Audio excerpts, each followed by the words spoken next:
Aujourd'hui, nouvelle vidéo balade FAQ. C'est un peu une tradition chaque année. On va se balader dans des coins que j'aime tout en répondant aux questions que vous m'avez posées. Alors, il ne s'est pas passé grand chose sur la chaîne depuis la dernière FAQ justement, mais il s'en est passé beaucoup dans la vraie vie avec la naissance du petit vizir, la réouverture des frontières du Japon et la sortie de mon livre 72 saisons du Japon. Pour se remettre de toutes ces aventures et avant d'en entamer de nouvelles, on va se rendre dans un de mes endroits préférés au Japon, un lieu que les crapules adultes, très célèbre pour ses onsen, direction Kusatsu avec ma partenaire de crime du jour, Chie. Bonjour les potos, je m'appelle Chie. 今から草津に行ってきます。イエーイ今日のパイロット、チエ。イエーイ。バイバイ。バイバイじゃないよ。バイバイじゃないよ。一緒に行こう。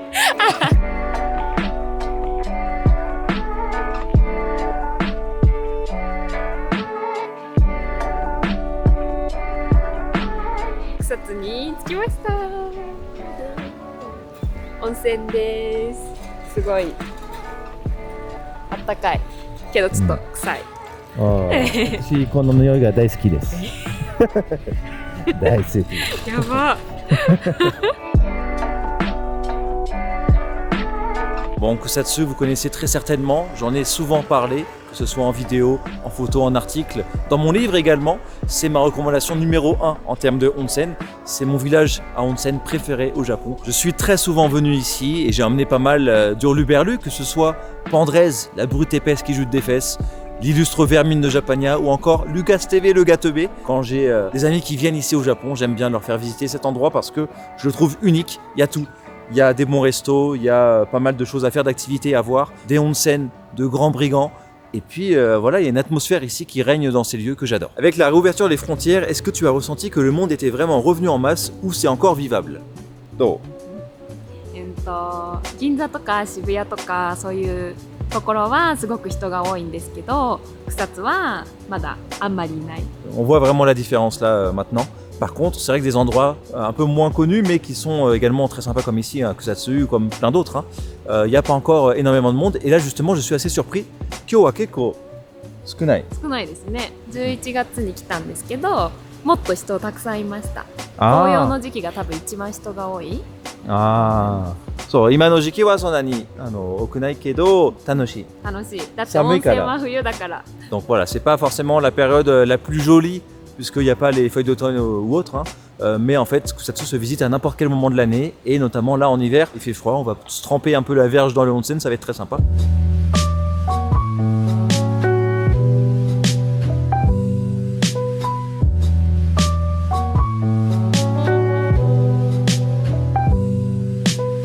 Kusatsu のお湯はすごく熱いので、この湯畑っていうのを作って向こうからこうやって流す間にお湯を冷ましています。で、人が入れるようにしてます。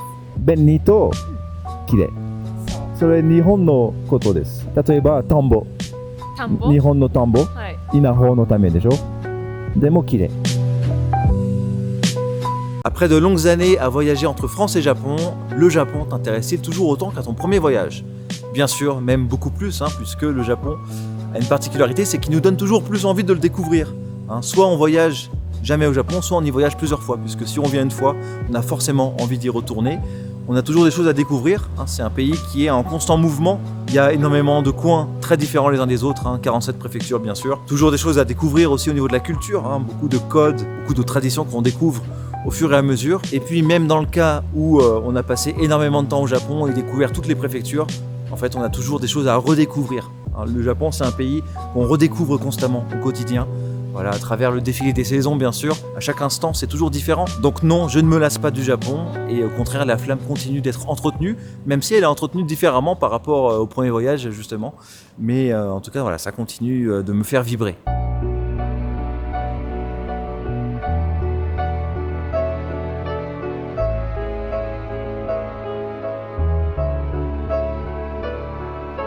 Quand je parle gastronomie, les gens trouvent ça trop peu cher. Faut-il se méfier du pas cher au Japon? 美味しいですよ、日本。安くても美味しい。1000円以下で食べれる美味しいものいっぱいあるので、私もいつもランチは1000円のイタリアンとか、今日は900円のそば。 C'était très très bon, hein, là, les soba vraiment magnifiques. On peut trouver de très bons plans comme ça. Demo combini no ryori wa? 食べるけど嬉しくはない美味しくはない Ouais, évitez un peu la nourriture des combini pour le coup. Demo desato wa? めっちゃ美味しい Mecha de wa nai kedo, ma, daijoubu. 美味しくなった美味しくなった前よりも Donc vous allez trouver vraiment de tous les prix au Japon. Vous pouvez trouver des restaurants gastronomiques à des prix assez fous, mais vous pouvez trouver également des petits restos à la bonne franquette, tranquillement, qui seront vraiment pas chers du tout et très très bons. Après c'est sûr que si vous mangez des sushis à 50 yens, bah, vous attendez pas à manger les meilleurs sushis du monde. 100円の寿司はダメです一皿350円以上 Zetaku da na. せっかく日本に来るんだったらそれぐらい食べない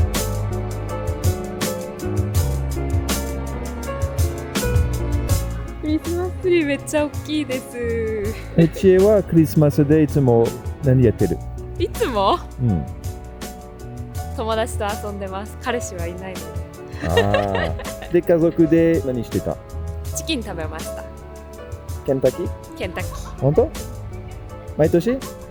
たまに Effectivement, c'est pas une légende, hein, le poulet frit à Noël. Alors c'est pas non plus tout le monde qui fait ça, mais en gros l'idée c'est que à Noël on se fait plaisir avec de la nourriture facile à commander, à préparer, des pâtes, salades, pizza, voilà ce genre de choses, et du poulet frit bien sûr. L'idée c'est de partager un bon moment en famille ou alors en amoureux, hein, et là pour le coup on fera plus un resto assez chic. Mais voilà, pour les Japonais, le jour de Noël n'est pas férié et ils n'ont pas forcément envie de faire nourriture gargantuesque, etc. et partir travailler le lendemain.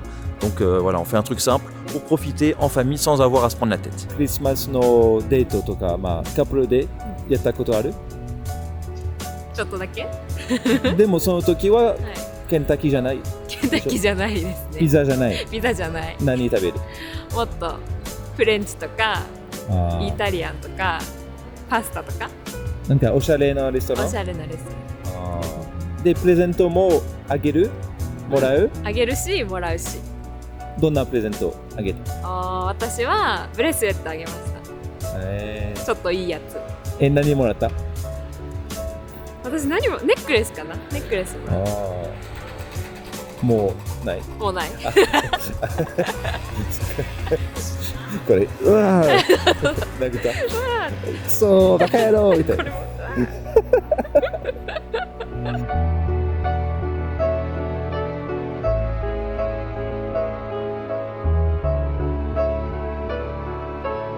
じゃあ今から湯もみ見に行きます湯もみは草津温泉のお湯の温度がすごく高いので普通じゃ入れないからそれを湯もみをして温度を下げるためのダンスです。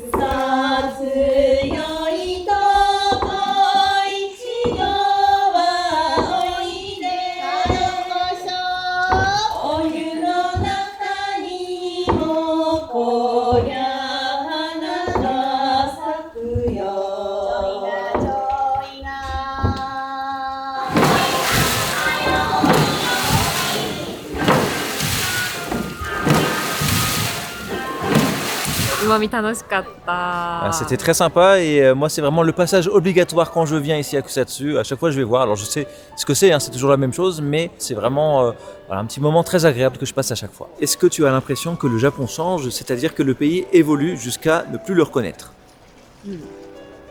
一個は外国人の人が多くなった観光客の方だから Wi-Fi も増えたし英語も増えたし今は皆さんカードだけで旅行できますよ。あとはコンビニがすごく良くなりました。私が好きなのはコンビニスイーツあと増えたね、コンビニ。増えましたね、コンビニもね。あとは男の子がスイーツをたくさん食べるようになりましたじゃあ男の子が変わったってこと？男の子変わった。スイートになったスイート。スイートになった。優しくなった？優しくなった。あとは働き方、夜遅くまで働いたりっていうのがあんまりなくなったかもしれない。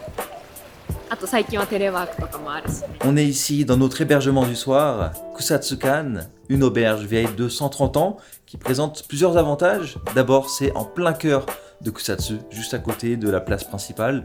Ensuite, c'est vraiment pas cher, c'est environ 10 000 yens par personne pour passer la nuit.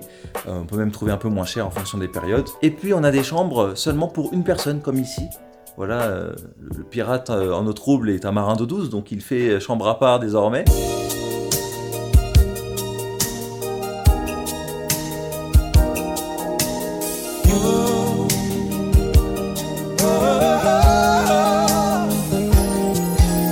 Pour le coup, c'est vrai qu'il y a certains établissements qui n'autorisent que à partir de 2 personnes, ou alors qui font payer assez cher si c'est une seule personne, puisque c'est une chambre pour 2 normalement. Bah là non, on a des chambres vraiment pour 1 ou 2, et on paye pas plus cher si on est tout seul. Quand on passe la nuit à Kusatsu, il n'y a vraiment pas besoin de choisir le plus bel hôtel avec un magnifique onsen, etc. Parce que le superbe onsen dans lequel on va se baigner, bah c'est un onsen seulement accessible la journée. On va y aller demain matin justement, c'est un endroit exceptionnel, il faut absolument y aller. Mais donc justement, pour passer la nuit, il n'y a pas besoin d'avoir un truc incroyable. Des trucs sympas comme ici, c'est très très bien. 部屋の中からクリスマスツリー見れていいですね。超綺麗。今から夜の草津を楽しみに行ってきます。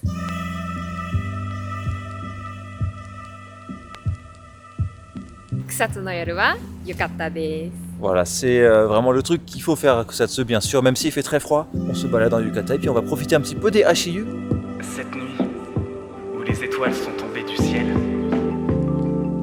c'était comme un rêve.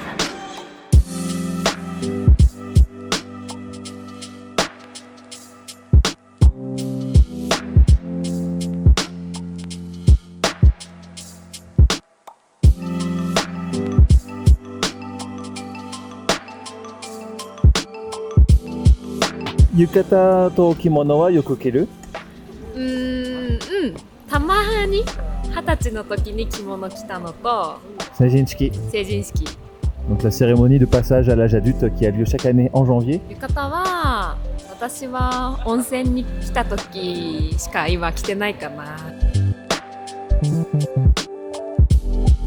Et la visite à ne pas louper, c'est ici le parc Sainokawara Koen qui est exceptionnel, illuminé également de nuit. Il y a une rivière d'eau chaude qui est juste là, c'est vraiment exceptionnel. Après un magnifique premier livre, quelle surprise vas-tu nous préparer? Un tome 2, l'ultime guide des bandits, le Onsen Guide ou une vidéo de 2 heures. Alors pour le coup, rien de tout ça. J'ai envie de revenir à la base tout simplement et refaire des vidéos histoire de remercier tout le soutien que j'ai eu pour le livre. Voilà, je me voyais pas faire ce livre et ensuite me mettre à faire encore autre chose, à vendre ou quoi que ce soit et m'écarter des vidéos parce que c'est pas ça le but. J'ai fait ce livre pendant que c'était la période Covid justement, on pouvait pas trop voyager. Mais maintenant, j'ai envie de vous inonder de vidéos avec une vidéo par mois pendant 1 an sur le thème du livre justement. Le Japon en janvier, février, mars, avril, etc. Chie no ichiban suki na kisetsu wa itsu? 正直に言っていいですか？もちろん、なんで、あ、いや、正直じゃない。 8月なんで、誕生日？誕生日ああ、そっか。お休みもあるしお祭りもあるし、私2月が好き。なんでですか？バレンタインがあるから。あら、チョコいっぱいもらう。大好き。 Était tout simplement le plus beau rêve que j'ai jamais fait. Quel est le lieu parfait pour un bandit en introspection au Japon? Eh ben écoute, il y en a énormément, donc je vais pas te donner de lieu précis, mais je vais plutôt te parler d'ambiance. Comme par exemple ici, l'ambiance d'un sanctuaire nocturne, il n'y a personne, on se retrouve seul avec soi-même, un peu comme un vieux sage au songe sale qui erre dans le sanctuaire, voilà, tel un fantôme. Là, je tiens ma barre, je la lâcherai pas, je reste accroché à la barre. Il y a également l'ambiance d'un bon onsen nocturne, la verge dure. Voilà, tu profites comme un bandit de minuit, tu refais le monde tranquillement en regardant les étoiles. Et puis après, la dernière ambiance que j'ai à proposer pour les vagabonds comme toi, c'est celle de la vermine au verre vide. Voilà, tu vas te balader un petit peu dans les snacks, dans les bars qu'on peut trouver notamment à la campagne, plus qu'à Tokyo finalement. Et tu rentres tout seul, mais c'est pas grave, tu vas pas être tout seul puisque tu vas faire des rencontres. Et les gens que tu vas rencontrer seront, le temps de quelques heures, tes meilleurs amis du monde. 乾杯。あ、やべ。乾杯。埋め立て地の奥に人気のないビルがあるからその屋上で9時に待ってるわ。今居酒屋でご飯食べてスナックに来ました。でスナックはこうやってママがいらっしゃったりとか、そのイエーイママとかお店に来た皆さんとコミュニケーションしながらお酒飲むところ。90分で飲み放題、お酒ドリンク飲み放題、カラオケ歌い放題で3000円。最近はでもやっぱ若い子は多いですよね。映える湯畑が。草津の一番おすすめな季節はいつですか？はい、草津は夏がいいと思います。夏は涼しいんで、結構東京とかいろんなところがみんな暑いんで、夏はねクーラーがいらなくて過ごせるから、すごく夏はいいと思います。草津は一年中温泉はあるので、温泉好きな人には春も夏も秋も冬もいいかなとは思います。で、スナック好きな人はここがいい。スナック好きな人は白鳥にぜひ来てください。白鳥は一番草津のスナックの中で一番老舗、古い、57年やってます。皆様が生まれる前からやってます。ゲラゲラゲラゲラバニハ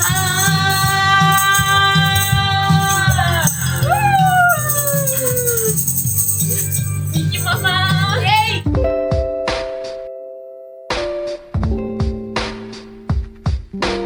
宿に帰りましょう。そう。おやすみなさい。遅い、ごめんなさい。いいえ、いいんですよ。楽しかったね。C'est vrai que c'est ça qu'il faut faire à Kusatsu. Souvent, on va loger dans un ryokan et puis on va faire le repas dans le ryokan et puis ensuite se prélasser dans un onsen et dormir. Il faut pas hésiter à sortir un petit peu, à rôder la nuit, rôder tard le soir, comme un bandit de la nuit, pour justement profiter de ce genre de moments avec les snacks qui sont vraiment des endroits que je recommande quand on va en dehors de Tokyo, des grandes villes. Il faut vraiment fréquenter les snacks parce qu'on a souvent de très belles surprises et de très belles rencontres. Le pouvoir du onsen, franchement, c'est incroyable. Quel plaisir de pouvoir déambuler à 2h du matin, le verre vide, la verge libre. Le onsen de l'hôtel, il n'en met pas plein la vue, c'est pas le truc où on va faire « Waouh, c'est incroyable !» parce que c'est en intérieur, c'est assez petit. Mais il y a une ambiance vraiment superbe, on sent le vécu ici. Et surtout, la qualité de l'eau est incroyable. Il y a 2 bassins différents qui viennent de 2 sources différentes justement. Est-ce que tu comptes faire une vidéo ayant comme thème le voyage au Japon quand on a un enfant de moins de 2 ans? Alors c'est un sujet bien sûr très intéressant, surtout que je suis concerné désormais, mais pour le coup, c'est pas forcément quelque chose que j'ai envie de traiter sur la chaîne. J'aime bien rester dans le voyage, un petit peu aussi d'immersion dans la vie quotidienne avec les vidéos sur les écoles notamment. Ça, c'est plus une vidéo pratique. Et c'est plus quelque chose que ferait l'illustre Vermine de Japania pour le coup. Moi les vidéos pratiques c'est pas mon truc, les tops, des choses à faire. Moi voilà, c'est vraiment du contenu purement voyage, tourisme. Donc voilà, ça m'intéresse pas spécialement.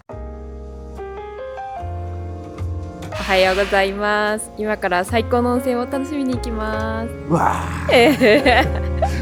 わー。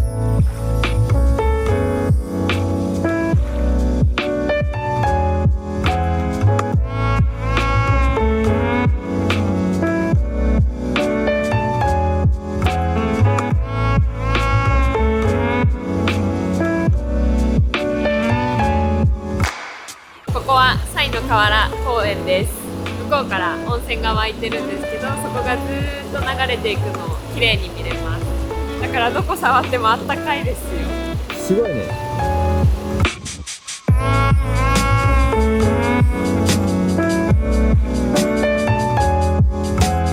Regardez-moi ça. On est ici au onsen de Sai-no-Kawara Koen. Exceptionnel. Donc ce onsen, il est accessible uniquement la journée. Il ne fait pas partie d'un hôtel ou quoi que ce soit. Donc on vient seulement du matin au soir. Et le vendredi soir, il y a la petite surprise du chef. C'est que ça devient mixte. Et puis cerise sur le gâteau, ici, pas de souci avec les tatouages. Les personnes tatouées sont les bienvenues. Vraiment, il n'y a pas mieux comme réveil. Un réveil de grands sages au gland qui s'arment, qui tirent de gentilles salves sur les gens qui savent. C'est l'image qu'on peut avoir d'un onsen, clairement. Bien sûr, on voit ça très souvent dans les animés et mangas. Le bain extérieur magnifique, avec le mec qui se trompe à chaque fois et qui va dans le bain des filles et qui se fait cramer. Bon, c'est le ressort comique habituel. Mais en tout cas, voilà, on a cette image du onsen. Et souvent, on peut être un peu déçu quand on va dans un petit onsen comme ça, en intérieur ou alors en extérieur, mais avec une paroi, on voit pas grand chose. Là, c'est clairement un onsen digne des plus beaux onsen dans les animés. Maintenant que tu as écrit un livre et fini de faire le tour du Japon, où te vois-tu dans 10 ans? Effectivement, j'ai fini de visiter les 47 préfectures du Japon. Il m'en manquait une ou deux là ces dernières années que j'ai pu faire. Et maintenant, écoute, aucune idée. Il y a 10 ans, jamais je ne me serais vu ici patauger là, la verge libre dans un onsen incroyable, en train de vous parler et puis vivre de ça. Je me suis jamais fixé cet objectif-là. En fait d'arriver à faire ça. Hein. Vraiment, ça a été au fur et à mesure. Voilà, chaque chose en son temps. D'abord un voyage, un deuxième, un troisième, un quatrième, etc. Puis ok, une année au Japon en working holiday. Puis ok, je reste un peu plus. Puis je reste encore un peu plus. Et puis voilà, on finit par rester pour toujours. すごい景色が綺麗で超気持ちよかったです。今あったかいね。今あったかい。ちょっともう手は冷たくなっちゃったけど。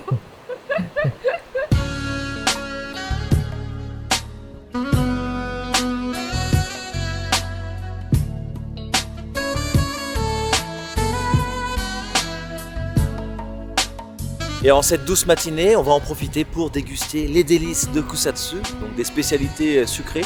On en trouve un peu partout. 今から草津のスイーツを食べに行きまどっちが好き？甘いものかしょっぱいもの？す。甘いもの。絶対甘いもの。本当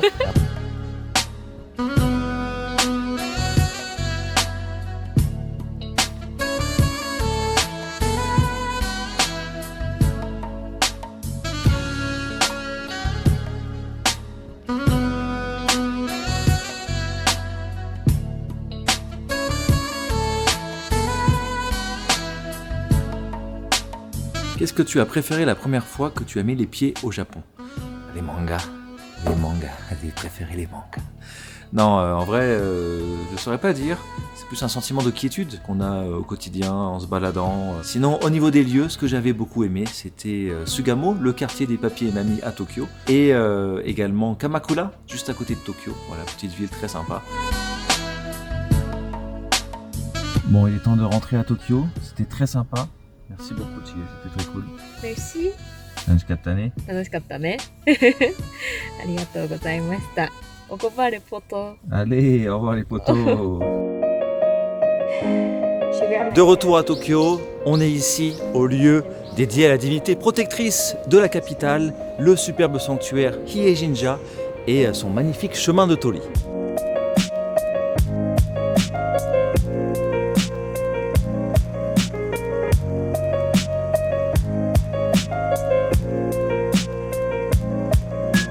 Tu connais la chaîne Musubi, à quand une collab?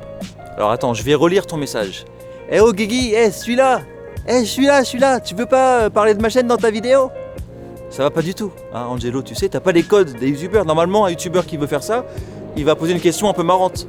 C'est quand que tu me ramènes dans ta valise?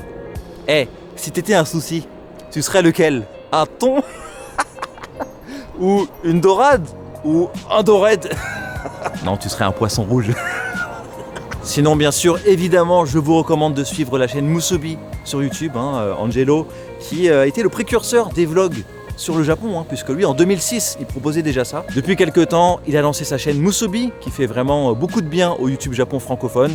C'est bien maîtrisé et toujours profond et intéressant. Juste à côté du sanctuaire Hiei-jinja, on trouve un temple beaucoup moins connu, mais très original, puisqu'il compte des centaines de statues d'Okitsune, le Toyokawa Inari Betsuin. Ce qui est intéressant ici, c'est qu'on voit bien le syncrétisme religieux qu'il peut y avoir dans certains endroits au Japon, puisqu'ici ça fait à la fois temple ou sanctuaire. On a les torii, les kitsune, mais on a également les statues bouddhistes. C'est un endroit que je vous recommande vraiment de découvrir.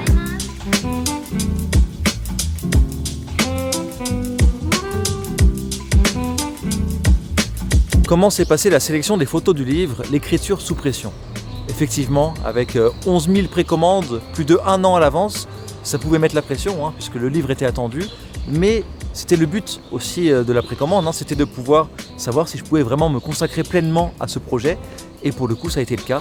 Donc, j'ai pas eu besoin de faire autre chose à côté. Durant plus d'1 an, c'était vraiment une course contre la montre entre l'écriture et la prise de photos partout dans le Japon à chaque saison. J'ai vraiment pu me donner sans compter, hein, traverser le pays juste pour prendre une photo qui est en tout petit sur le livre, voilà, faire ce genre de choses, parce que justement j'avais eu ce soutien en avance. Au niveau du contenu, forcément il y a toujours des petits moments de doute, mais je savais que ça allait être bien. Hein, forcément, si je décide de faire un projet comme ça, c'est que j'estime que j'ai quelque chose qui peut être intéressant à partager, hein, sinon je fais rien du tout. Après voilà, fallait trouver le juste milieu entre le beau livre, propre et sérieux, où on apprend des choses, et en même temps qu'on retrouve ma patte dedans, hein, sans que ça devienne la fête au village avec des blagues de partout.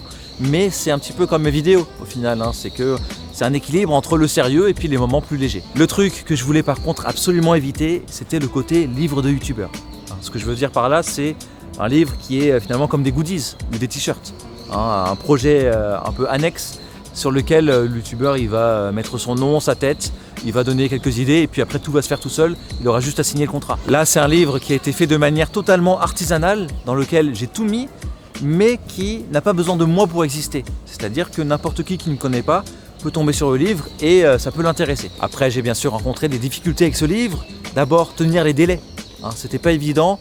Au final je m'en suis pas trop mal sorti puisque c'était prévu pour septembre et ça a commencé à être envoyé en octobre. Ensuite il y avait les dédicaces, j'en avais 5000 à faire, mais directement sur le livre c'était vraiment pas possible, hein, c'était impensable.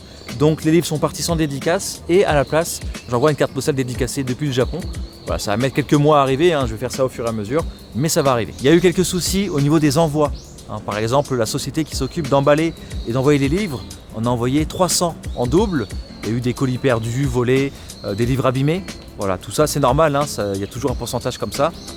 Mais de mon côté c'est un peu frustrant parce que je peux pas apporter directement le livre dans les mains des gens. Donc je suis dépendant du livreur, de la personne qui emballe, etc. Mais bon, tout s'arrange et là, ça y est, hein, tout est quasiment réglé, enfin.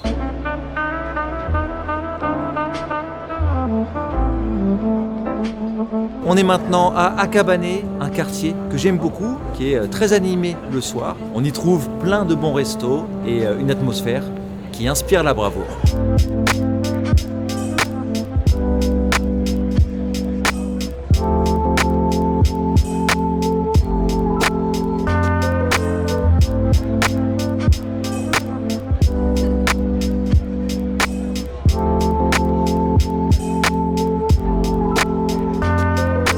Après ces 2 ans de pandémie, quelles sont les choses qui ont le plus changé dans ta perception de la France et du Japon? Alors, on va pas se mentir, il faisait bon de vivre au Japon durant la pandémie, hein, parce qu'on n'a eu aucun couvre-feu, aucun confinement, aucun pass sanitaire, aucune obligation tout simplement. La seule chose, hein, c'est que tout le monde portait et porte encore le masque, hein, même si c'est pas obligatoire. Comme tout le monde le met, on se sent un peu obligé de le mettre. Alors, quand je suis rentré en France cet été et cet automne, honnêtement, ça faisait vraiment du bien de ne pas avoir à le mettre et de se balader comme ça. On avait l'impression de revenir dans un monde pré-Covid, en fait, où le Covid n'existait pas. Et justement, quand je suis revenu au Japon à chaque fois, ça m'a mis un petit coup, puisque tout le monde avec le masque, etc. Et pour le coup, j'avais l'impression de revenir dans un monde où le Covid existe. Mais en dehors de ça, franchement, on a été très très chanceux pour le coup. Donc voilà, même si le masque ça dure un petit peu longtemps, c'est la seule chose qu'on a eue, donc voilà, c'est pas très grave. Après, il y a un truc dont j'ai envie de parler qui est un peu difficile à dire sur les réseaux, mais qui est vrai, hein, c'est qu'il y a pas mal d'étrangers qui habitaient au Japon durant la pandémie, qui sont aujourd'hui un petit peu nostalgiques de cette période, parce que en fait le Japon était fermé et on pouvait profiter justement du pays de manière assez unique, hein, vider des touristes, qui ne sont pas des indésirables ou quoi, mais pour le coup qui devenaient parfois trop nombreux dans certains coins comme Kyoto, Asakusa, etc. Et pour le coup pouvoir profiter de ces lieux-là sans toute la foule habituelle, c'était quelque chose d'assez exceptionnel. Et voilà, à part le tout début où vraiment personne sortait, en vrai, pendant 1 an et demi facile, on pouvait profiter de manière normale du pays, juste on avait le masque, mais sinon tout était ouvert et pour le coup il y avait très peu de monde. C'est une manière de penser très égoïste, hein, bien sûr, mais c'est humain et c'est quelque chose d'assez unanime chez ceux qui habitaient au Japon durant cette période. Hein.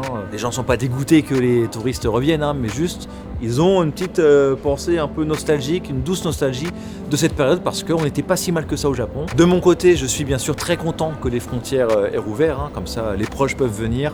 Puis c'est sympa voilà, de revoir les festivals, toute l'activité qu'il y a autour du tourisme. Hein. Mais je dois reconnaître que j'ai quand même eu la chance de profiter d'un Japon très spécial durant cette période. Les vidéos de 2023 sont déjà dans la boîte, prêtes à être montées, où ça va être la Folax pour toi.